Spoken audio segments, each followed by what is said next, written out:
Véronique Proulx, présidente directrice générale de la Fédération des chambres de commerce du Québec, est maintenant en ligne.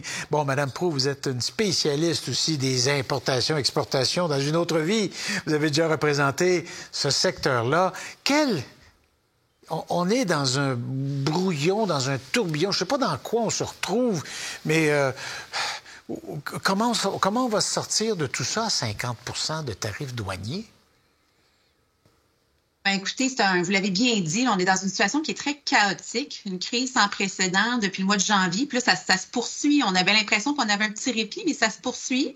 Écoutez, à 50 c'est très, très difficile pour la plupart des exportateurs, notamment les petites et les moyennes entreprises qui sont dans la transformation de l'aluminium, qui utilisent des composantes d'acier ou d'aluminium dans leurs produits parce qu'elles aussi, elles sont assujetties à ces tarifs-là lorsqu'elles exportent.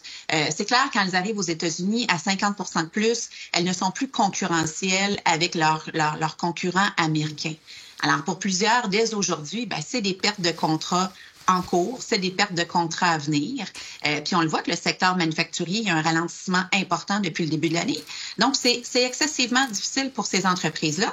Puis à ça s'ajoute, vous le savez, cette semaine, le gouvernement du Québec va certainement faire passer le projet de loi 89 sur l'énergie, 69 sur l'énergie plus tôt. Donc, non seulement on a des défis aux États-Unis, mais en plus, notre propre gouvernement va venir augmenter nos tarifs d'électricité, qui sont une composante importante au sein des entreprises. Donc, c'est une situation nos entreprises sont vraiment sous pression et malheureusement, il n'y a pas beaucoup de portes de sortie intéressantes pour elles à court terme. Bien, c'est ce que j'allais vous dire, mais vous m'ouvrez la porte là, sur ce projet de loi. Ça veut dire des hausses possibles d'électricité aux grands consommateurs.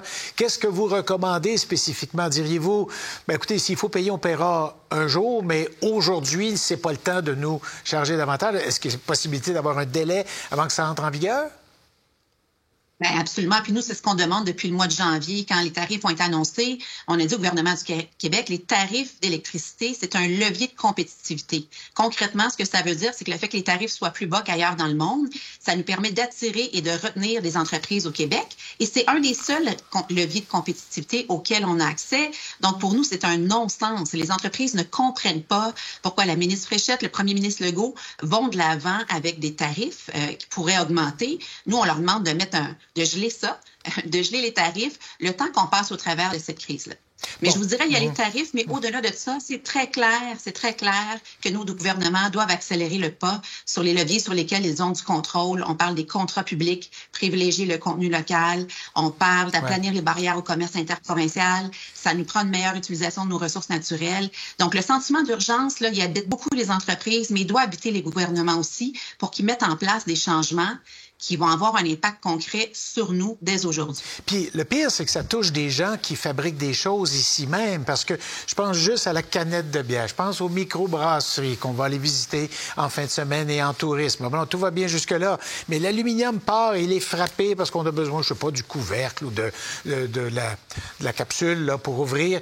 Ça revient, ça rentre aux États-Unis et ça revient ici. Ça. Fait qu'il y a plein de produits comme ça qui vont aussi nous coûter plus cher à nous, sans même qu'on ait de contre-tarifs sur les produits américains. Absolument. Vous avez tout à fait raison. Nos chaînes d'approvisionnement sont intimement liées.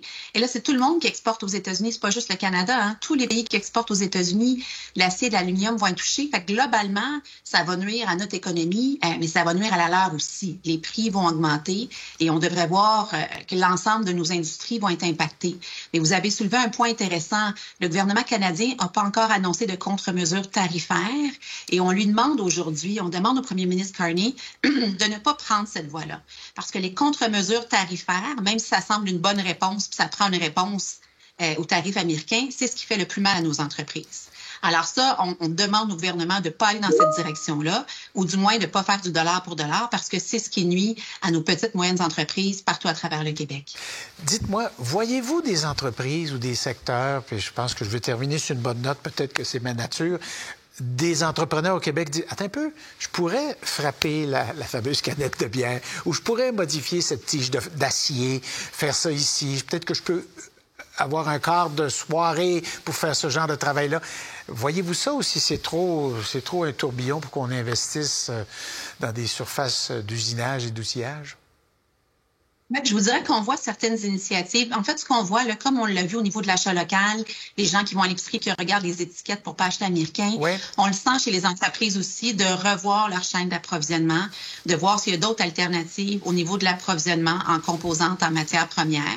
C'est clair qu'une chaîne d'approvisionnement, on peut pas la réinventer du jour au lendemain. Ça va prendre des mois, des années.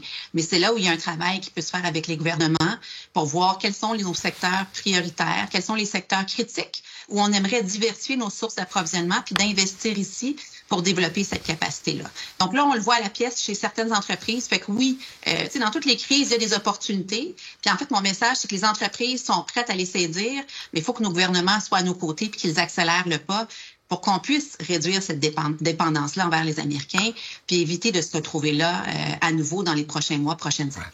Mais on ne vit pas dans une période facile. Il faut se serrer les coudes et pas à peu près. Je pense qu'on n'a jamais eu autant. On a vécu la pandémie. Je vais vous dire que ça, à mon avis, on n'est pas loin de vivre quelque chose d'aussi turbulent, même si notre santé n'a pas besoin de décoper. Madame Proulx, merci beaucoup d'avoir été disponible. À la prochaine.